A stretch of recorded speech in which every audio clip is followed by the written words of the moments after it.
of the most exciting scientific findings of the past half-century has been the discovery of widespread trophic cascades. A trophic cascade is an ecological process which starts at the top of the food chain and tumbles all the way down to the bottom. And the classic example is what happened in the Yellowstone National Park in the United States when wolves were reintroduced in 1995. Now, we all know that wolves kill various species of animals, but perhaps we're slightly less aware that they give life to many others. Before the wolves turned up, they'd been absent for 70 years. The nothing to hunt them had built up in the Yellowstone Park, and despite efforts by humans to control them, they'd managed to reduce much of the vegetation there to almost nothing. They'd just grazed it away. But as soon as the wolves arrived, even though they were few in number, they started to have the most remarkable effects. First, of course, they killed some of the deer, but that wasn't the major thing. Much more significantly, they radically changed the behavior of the deer. The deer started avoiding certain parts of the park, the places where they could be trapped most easily, particularly the valleys and the gorges. And immediately those places started to regenerate. In some areas, the height of the trees quintupled in just 6 years.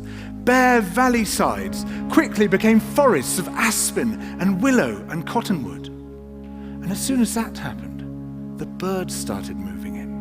The number of songbirds and migratory birds started to increase greatly. The number of beavers started to increase because beavers like to eat the trees.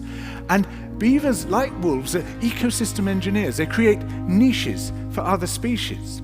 And the dams they built in the rivers provided habitats for otters and muskrats and ducks and fish and reptiles and amphibians.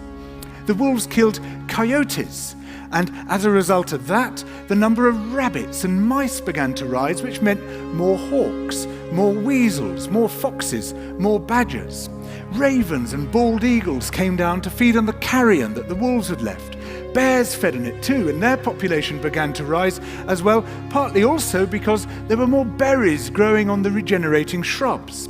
And the bears reinforced the impact of the wolves by killing some of the calves of the deer.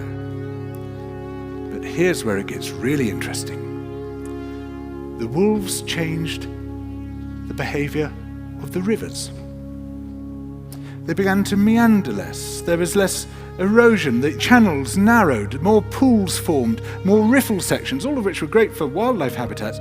The rivers changed in response to the wolves. And the reason was that the regenerating forests stabilized the banks so that they collapsed less often, so that the rivers became more fixed in their course. Similarly, by driving the deer out of some places and the vegetation recovering on the valley sides, there was less soil erosion because the vegetation stabilized that as well.